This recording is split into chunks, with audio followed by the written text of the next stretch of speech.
Hello everyone, welcome to our channel RPSC dreamer. I hope आप लोगों की पढ़ाई अच्छी चल रही होगी।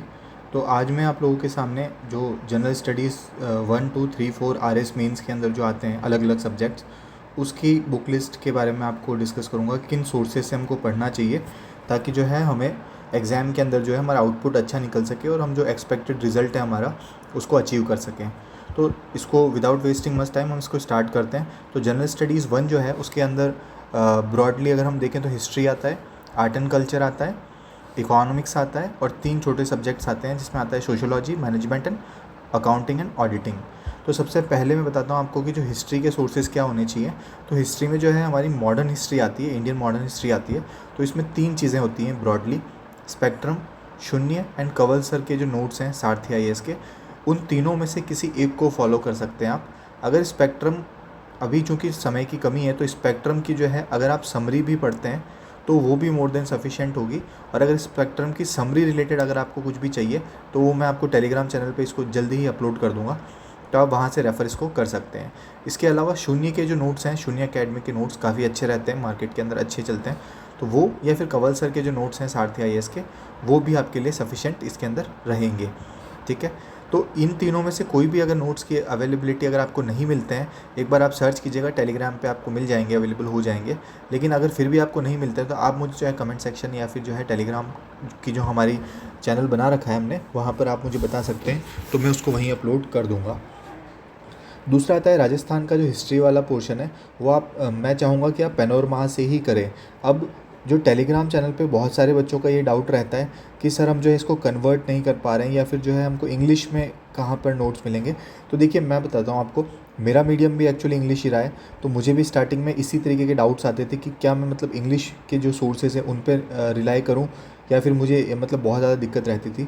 तो पहली चीज़ ये कि जो हिस्ट्री वाला पोर्शन है ये आपकी अप्रोच चेक करने के लिए, ठीक है। अगर आपको कंसेप्ट पता है, आपको फैक्ट्स पता है, तो आपकी लैंग्वेज उतने मायने उसके अंदर नहीं रखती है। आपको कोई टर्म मान लीजिए हिंदी की इंग्लिश में नहीं आती है, तो आप उसको एज इट इज़ हिंदी वाली टर्म को हिंदी इंग्लिश वाली फॉर्म में ही लिख सकते हैं। इतनी आपके पास फिजिबिलिटी रहती है हिस्ट्री वाले पेपर के अंदर।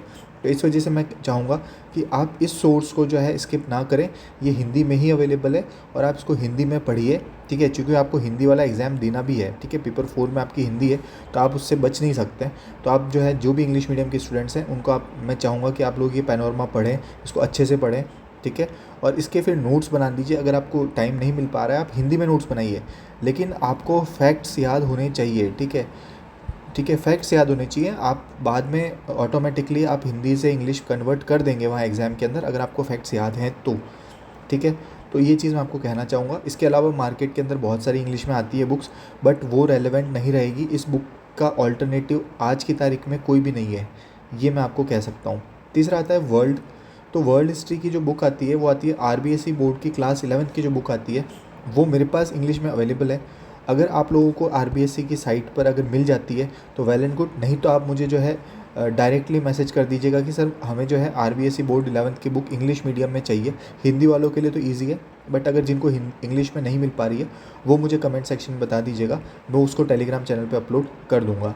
दूसरी चीज़, इसके अंदर कुछ नोट्स को इसके साथ क्लब करना पड़ेगा आपको, कुछ एडिशनल इन्फॉर्मेशन है, तो वो जो मेरे नोट्स हैं वो मैं आपको वेरी सून अपलोड कर दूंगा। किंतु लेकिन इस बुक जो है बेसिकली ये वाली जो बुक है आरबीएसई बोर्ड 11th की बुक जो है, इसको आपको पढ़ना ही है, ये बेस मटेरियल है आपका।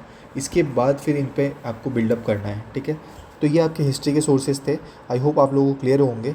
और मेरा सजेशन ये रहेगा, क्योंकि आपके पास स्पेक्ट्रम पढ़ने का टाइम नहीं है इसलिए उसकी समरी पढ़ सकते हैं आप, ठीक है।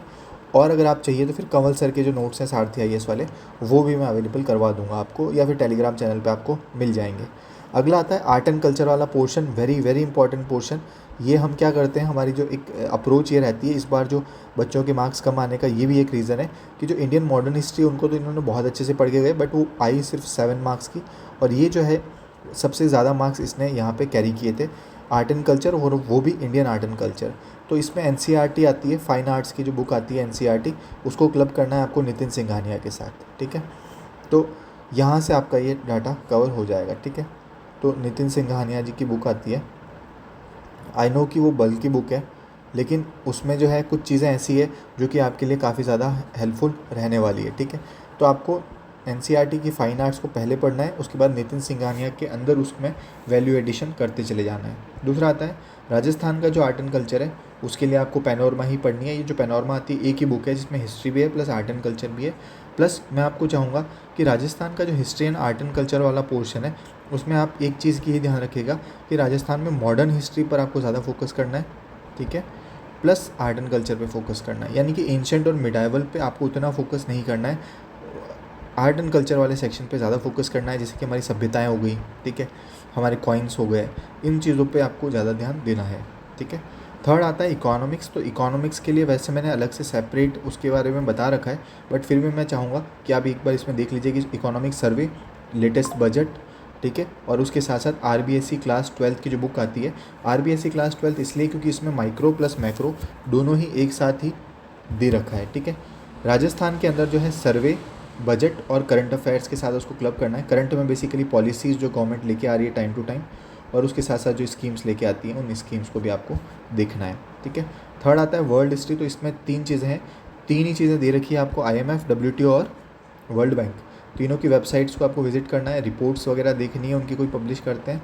और थर्ड चीज़, मैगज़ीन में जो भी हमारी मैगज़ीन्स आती हैं, विज़न हो गई, पीटी 365 वगैरह, ये कोई भी आती है दृष्टि की, तो उसमें से कोई एक मैगज़ीन उठा के, और वहाँ पर जहाँ पर ये जो सिलेबस से रिलेटेड पार्ट है, क्लाइमेट चेंज हो गया, ठीक है, इसके अलावा जो आपका आईएमएफ डब्ल्यूटीओ वाला सेक्शन है, उसी को सिर्फ पढ़ लेना है, आपका यहाँ से काम बन जाएगा, ठीक है, क्योंकि ये रिपोर्ट्स वगैरह भी जो है इन मैगज़ीन्स के अंदर कवर्ड रहती है। अगला चीज़ आता है सोशोलॉजी। सोशोलॉजी के लिए जो है आरबीएससी बोर्ड की बुक्स आती हैं 2, वो मोर देन सफिशिएंट है, और वो इंग्लिश मीडियम में मेरे पास अभी अवेलेबल है। तो अगर आप लोगों को आरबीएससी की साइट से मिल जाती है तो ठीक, नहीं तो आप मुझे मैसेज कर दीजिएगा, मैं डाल दूँगा उसको। और इग्नू के नोट्स हैं, ये भी मैं अपलोड कर दूँगा आपको, इन दोनों को एक साथ करना है, ठीक है। इसमें मैंने छाँटे हुए नहीं है, किंतु आप इतनी मेहनत अपने स्तर पे कर सकते हैं कि इसमें जो जो आप सिलेबस है, सिलेबस के साथ मैच करते हुए कुछ ही जो है फाइल्स में शेयर करूँगा उसके अंदर, तो ये जो है आपके लिए यहाँ से बेनिफिशियल रहेगा। अगला आता है मैनेजमेंट। तो मैनेजमेंट के लिए इग्नू के नोट्स हैं, वो मैं शेयर करूँगा आपके साथ, और किसी भी कोचिंग के नोट्स के साथ क्लब कर देना है। मोस्टली जो चीज़ें हैं कोचिंग के नोट्स में आपकी कवर होगी, फिर एक्स्ट्रा जो चीज़ें होती है वो आपके इग्नू यहाँ से कवर करेगा, तो इग्नू को भी आपको पढ़ना ही है, ठीक है। जैसे इस बार जो प्रोडक्ट डेप्थ वाला क्वेश्चन आया था, ठीक है, वो कोचिंग के नोट्स में नहीं था, किंतु इग्नू वाले नोट्स से डायरेक्ट था। अगला आता है अकाउंटिंग और ऑडिटिंग। तो इसमें आपको इग्नू के नोट्स को रेफ़र करना है प्लस कोचिंग के नोट्स को रेफ़र करना है for as a base material. और इग्नू के नोट्स में क्या है कि जो जर्नल एंट्रीज़ हो गई, कुछ कैलकुलेशंस वगैरह हैं, उन कैलकुलेशंस को आपको देखना पड़ेगा, क्योंकि इस बार 5 मार्क्स का कैलकुलेशन पे सवाल आया था, ठीक है। तो ये जनरल स्टडीज़ 1 की बात हो गई। आप पेन कॉपी रखिएगा अपने पास और इसको नोट डाउन करते रहिएगा, और इसके अलावा कोई भी डाउट आता है तो आप मुझे टेलीग्राम चैनल पे बता सकते हैं। जीएस 2 के अंदर 3 है, एथिक्स, साइंस एंड टेक्नोलॉजी और हमारा ज्योग्राफी। एथिक्स के लिए आप जो है ओनली आईएएस का जो हमारे एक सुमित रेवड़ी सर हैं, उनकी एक पीडीएफ काफ़ी अच्छी सर्कुलेट हुई थी लास्ट टाइम पे, तो वो मुझे काफ़ी रेलेवेंट लगी, क्योंकि उसके अंदर जो एग्जाम्पल्स हैं ना, इनके जो एग्जाम्पल्स हैं प्लस इनके जो फ्लो चार्ट्स बनाने का तरीका है, ठीक है, ये अच्छी थी। एक्चुअली लोग लेक्सिकन को रिफ़र करना चाहते हैं, but lexicon is too heavy book, तो उसकी जगह जो है आप सुमित रेवड़ी सर के नोट्स को रिफ़र कर सकते हैं। उसमें एग्जाम्पल्स और फ्लो चार्ट्स काफ़ी अच्छे हैं।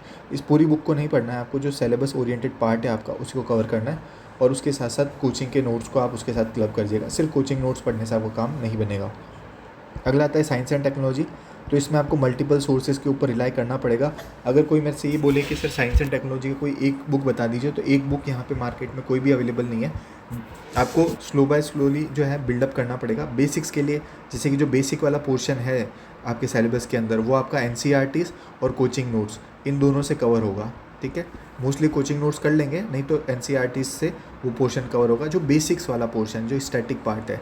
फिर जो टेक वाला, जो करंट वाला पोर्शन है, उसके लिए मैं चाहूँगा कि आप जो निर्माण आईएएस की अभी लेटेस्ट एडिशन आया है उसको करिएगा, क्योंकि उसके अंदर काफ़ी अच्छी चीज़ें हैं। मैंने 2 टाइम जो है निर्माण आईएएस की बुक्स को रेफ़र किया है, पूरा नहीं पढ़ना है, ठीक है। बेसिक्स को उसमें स्किप कर दीजिएगा, टेक वाला जो पोर्शन है उसको निर्माण आईएएस से कीजिएगा।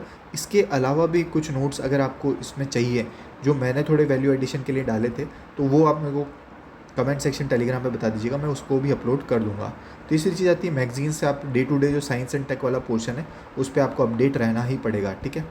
कोई भी एक मैगजीन उठा के आप उसकी जो साइंस एंड टेक्नोलॉजी वाला पोर्शन है उसको आपको देखते रहना है, ठीक है। थर्ड चीज़ आती है ज्योग्राफी। तो ज्योग्राफी जो है उसके अंदर एनसीईआरटी ऑलरेडी आपको पता है, क्लास 11 की एनसीईआरटी आती है, ठीक है। उसको जो फिजिकल ज्योग्राफी की भी है और इंडियन ज्योग्राफी की भी है, दोनों को आपको कवर करना पड़ेगा इसके अंदर, ठीक है। और उसमें जो सिलेबस ओरिएंटेड पार्ट है उसी को देख लीजिएगा। जैसे वर्ल्ड ज्योग्राफी है तो वर्ल्ड ज्योग्राफी में ज्योग्राफिकल टाइम स्केल हो गई, माउंटेन्स वगैरह हो गए, माउंटेन्स की टाइप्स हो गई, वो सब चीज़ें आपको देखनी है तो वो आपको एनसीईआरटी से कवर होगा। उसके अलावा एक ये बुक आती है ओनली आईएएस की नोट्स आते हैं, कॉम्प्रिहेंसिव नोट्स आते हैं। ये कॉम्प्रिहेंसिव नोट्स आपको इनकी वेबसाइट पे मिल जाएंगे, उसको डाउनलोड कर लीजिएगा। उसमें से जो आपका सिलेबस वाला पार्ट है उस सिलेबस वाले पार्ट को यहाँ से करने की कोशिश कीजिएगा, आपको बहुत हेल्प मिलने वाली है। और अगर आपको ये नहीं मिलता है तो मुझे बता दीजिएगा। तीसरी चीज़ आती है जो राजस्थान की ज्योग्राफी है, वो पैनोरमा की ब्लू कलर की बुक आती है, एक ब्लू कलर की बुक आती है, वहाँ से आपका कवर हो जाएगा। नहीं तो फिर आप भल्ला भी पढ़ सकते हैं। और मैंने एक्चुअली भल्ला पढ़ी थी तो इस वजह से मैं आपको ये कह रहा हूँ कि भल्ला भी अच्छी बुक है, ठीक है। अभी तो वो काफ़ी ज़्यादा उसको कंसाइज़ कर दिया गया है, लेकिन उसका आप लेटेस्ट एडिशन ही लेके आइएगा, ठीक है। नहीं तो फिर आप किसी कोचिंग के नोट्स को भी रिफ़र कर लेंगे, वो भी सफिशिएंट रहेगा। बस राजस्थान की जो ज्योग्राफी होती है उसमें आपको ये है कि आंसर राइटिंग की प्रैक्टिस करनी है, खुद से चाहे फ्रेम कर दीजिए, लेकिन आपको आंसर राइटिंग प्रैक्टिस करनी ही पड़ेगी ताकि फैक्ट्स कंसोलिडेट हो सकें। राजस्थान ज्योग्राफी ईजी भी है क्योंकि आपको याद रहेगी, लेकिन टफ भी है क्योंकि आप उसको एक पेज पे कंसोलिडेट नहीं कर पाएंगे कभी कभी। तो इस वजह से आपको इसकी आंसर राइटिंग प्रैक्टिस पे ज़्यादा फोकस करना है और इन दोनों बुक्स पे तो आपको फोकस करना ही है। तीसरे आता है जनरल स्टडीज़ 3, इसमें 3 आती है पॉलिटी, आईआर, पब्लिक एडमिनिस्ट्रेशन और 3 छोटे subject sports, yoga, behaviour and law. जो पॉलिटी है आपकी वो एम लक्ष्मीकांत आपको बेसिक्स कवर करवाएगी आपके। उसके साथ साथ उसमें वैल्यू एडिशन के लिए कोई न्यूज़पेपर या फिर मैगजीन, दोनों में से किसी एक चीज़ को फॉलो कर सकते हैं आप, ठीक है। तो वहाँ से आपका ये पोर्शन कवर हो जाएगा। और उसमें एक चीज़ मैं आपको और बताना चाहूँगा कि इसके अंदर जो पॉलिटिकल डायनेमिक्स है वाला जो पोर्शन है, पॉलिटिकल डायनेमिक्स, इस वाले पोर्शन पर आप विशेष ध्यान दीजिएगा। ये पॉलिटिकल डायनेमिक्स वाला जो टॉपिक है इसको आप कोशिश कीजिएगा कि मल्टीपल सोर्सेज से पढ़ सकें। इसमें कुछ कॉन्सेप्ट्स होते हैं, कुछ ऑथर्स हैं जैसे रजनी कोठारी हो गए, इनको आपको देखना ही पड़ेगा, ठीक है। इनके कंसेप्ट्स को आपको देखना पड़ेगा, चाहे विकीपीडिया हो गया, ठीक है, चाहे चैट जीपीटी हो गया, इनके थ्रू जो है आपको इसको कवर करना है। दूसरा आता है इंटरनेशनल रिलेशंस। तो इंटरनेशनल रिलेशंस में अपनी ट्रेडिशनल अप्रोच को आप चेंज कीजिए, ठीक है। अभी जो स्टैटिक वाला पोर्शन है वो नहीं पूछा जाता है आपसे, ठीक है। तो उसकी भूमिका में आपको नहीं पढ़ना है क्योंकि समय भी कम है। तो मैगजीन और न्यूज़पेपर्स दोनों में से किसी एक चीज़ को फॉलो कीजिए, ठीक है। वहाँ से आपका ये टास्क कवर हो जाएगा, ठीक है। मैं इस पर स्ट्रांगली फोकस मतलब कोशिश चाहूँगा आप लोगों से कि आप ये मैगजीन्स को ही फॉलो करें, किसी एक मैगजीन को आप कवर कर सकते हैं। अगला आता है पब्लिक एडमिनिस्ट्रेशन। तो पब्लिक एडमिनिस्ट्रेशन में मैंने ऑलरेडी लास्ट जो 1 या 2 लेक्चर पहले मैंने आपको ये बताया था कि लक्ष्मीकांत आती है बुक। लेकिन जो बच्चे इंग्लिश मीडियम के भी हैं, ठीक है, आप ध्यान से सुनिएगा, जो बच्चे इंग्लिश मीडियम के भी हैं और उनको हिंदी में कोई ज़्यादा समस्या नहीं रहती है और आपको नहीं रहनी चाहिए, तो उसके लिए जो है आप आरबीएसई बोर्ड की बुक को एक बार ज़रूर रीडिंग मारेंगे, ठीक है। आरबीएसई बोर्ड की जो बुक आती है, ठीक है, उसको आपको पढ़ना है। पब्लिक एडमिनिस्ट्रेशन लोक प्रशासन नाम से बुक आती है, इस लोक प्रशासन वाली बुक को आपको पढ़ना ही है। उसके बाद आप स्विच कीजिएगा लक्ष्मीकांत पे। इस बुक में डायरेक्टली सवाल पूछे जाते हैं और पूछे गए हैं। इस बार वाले भी जो सारे सवाल हैं वो मोस्टली पब्लिक एडमिनिस्ट्रेशन के आरबीएसई बोर्ड की बुक कवर करती है, ठीक है। लक्ष्मीकांत भी करती है, उसके साथ साथ आरबीएसई बोर्ड की बुक भी कवर इसके अंदर करती है, ठीक है। उसके अलावा अगला आता है स्पोर्ट्स एंड योगा। तो स्पोर्ट्स एंड योगा के लिए मैं आपको 2 चीज़ें कहना चाहूँगा। आप पहली चीज़ तो कोई भी कोचिंग नोट्स को आप एज अ बेस मटेरियल लीजिएगा, ठीक है। कोचिंग नोट्स को बेस मटेरियल लीजिएगा, ठीक है।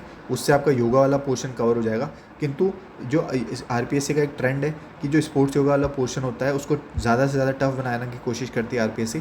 तो इस वजह से एक तो जो कोचिंग नोट्स हैं स्पोर्ट्स योगा के वो स्टैटिक वाला पोर्शन, प्लस जो न्यूज़ वगैरह है उसको आपको डेली फोकस करना है, ठीक है। चाहे आप मैगजीन्स जो आती है ना उसमें स्पोर्ट्स रिलेटेड जो इवेंट्स होते हैं उन सभी इवेंट्स पे आपको ध्यान रखना है। चाहे मोबाइल पढ़ लीजिए आप, चाहे कोई भी क्रोनोलॉजी पढ़ लीजिए, कोई भी कोचिंग के नोट्स आप पढ़ सकते हैं जो करंट बेस्ड होते हैं स्पोर्ट्स एंड उस पर आपको देना है। यानी कि आप जब न्यूज़पेपर पढ़ते हैं, जैसे मान लीजिए आप पत्रिका पढ़ते हैं, तो पत्रिका का जो स्पोर्ट्स सेक्शन है उस स्पोर्ट्स सेक्शन को आपको ध्यान से देखना है। स्पेशली जो इंडियन एथलीट्स हैं उनके बारे में, जो ओलंपिक्स कंडक्ट होते हैं, पैरालंपिक्स होते हैं, कॉमनवेल्थ होते हैं, उन पर विशेष नज़र आपको बनानी है।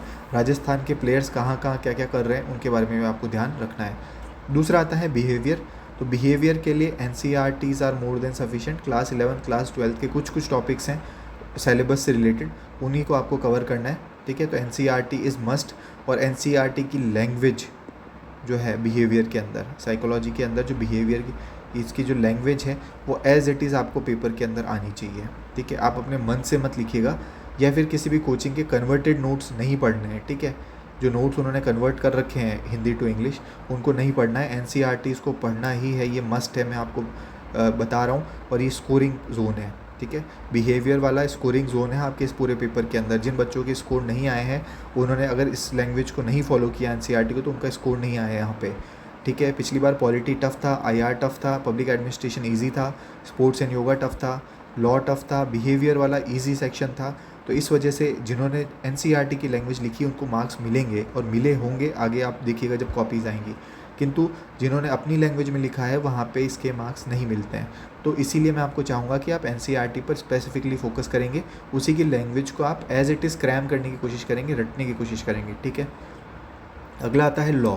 तो लॉ वाले में मैं आपको चाहूँगा कि आप बेयर एक्ट को फॉलो करें, उसके साथ साथ आप क्या करें कि कोचिंग के नोट्स पकड़ें, ठीक है। कोचिंग के नोट्स पकड़ें और जो एक्ट्स होते हैं, बेसिकली जो भी एक्ट्स हैं, ठीक है, उससे इस कोचिंग नोट्स के अंदर जो टॉपिक दे रखा है उसको यहाँ से पढ़ने की कोशिश करें, ठीक है, ना कि इसके कंटेंट को पढ़ेंगे सिर्फ। और एक दो चीज़ें और है जो कि मैंने आपको बता रखी लास्ट लेक्चर के अंदर, कि राजस्थान का जो टीनेंसी एक्ट है या फिर जो राजस्थान का लैंड रेवेन्यू एक्ट है वो बहुत बड़े एक्ट हैं, ठीक है। तो इस वजह से ऐसा नहीं है कि आपको वो पूरे एक्ट पढ़ना है, आपको उस एक्ट की कॉपी निकालनी है या फिर आप पीडीएफ में पढ़ेंगे। और ये जो कोचिंग के अंदर जो उस पर्टिकुलर एक्ट दे रखा है उसके अंदर जो डेफिनेशंस दे रखी हैं, उसके अंदर जो चीज़ें दे रखी वही इस एक्ट के अंदर रिफ़र करना है आपको, ठीक है। तो यानी कि कोचिंग के नोट्स का सहारा लेते हुए आपको जो है इस एक्ट को पढ़ना है, ठीक है। ये चीज़ आप लोगों को समझ में आ गई होगी। इसके अलावा भी कोई डाउट रहता है तो आप मुझे बता सकते हैं। जनरल स्टडीज़ 4 के अंदर हिंदी प्लस इंग्लिश ये दोनों आते हैं। हिंदी आपकी 120 मार्क्स की आती है, 80 मार्क्स की आपका इंग्लिश आता है। ये जो 120 मार्क्स की हिंदी आती है, इसमें आपका 50 मार्क्स का जो है वो व्याकरण वगैरह का पोर्शन रहता है, उसमें बहुत सारी चीज़ें आती है। और 70 मार्क्स वाला कॉम्प्रिहेंशन वाला पोर्शन रहता है इसके अंदर, चाहे निबंध हो गए, चाहे संक्षिप्तीकरण हो गया, पल्लवन हो गया, ऐसी बहुत सारी चीज़ें आती है। तो ये एक बेसिक्स कवर करेगी आपकी नवीन हिंदी व्याकरण। पहली चीज़ आपको नवीन हिंदी व्याकरण लानी है, उसको पढ़ना है सबसे पहले, और उसके बाद स्विच होना है आपको राघव प्रकाश पे, जो आपके कॉन्सेप्ट्स को बिल्डअप करेगी। यहाँ से कॉन्सेप्ट्स बनेंगे और यहाँ से आपका जो है वैल्यू एडिशन होता चला जाएगा। राघव प्रकाश को भी स्किप नहीं करना है, ठीक है। और ये इसको तो बिल्कुल भी स्किप नहीं करना है, ये बेस बनाएगी आपका, और यहाँ से फिर राघव प्रकाश पे आपको स्विच करना है, ठीक है। दोनों बुक्स को पढ़ना है, ठीक है। अगला आता है आपका इंग्लिश। तो इंग्लिश में नीतू सिंह केडी पब्लिकेशन की बुक आती है। नीतू सिंह ऑथर है उसकी, ठीक है। केडी पब्लिकेशन की बुक आती है, उसको आपको पढ़ना ही पढ़ना है।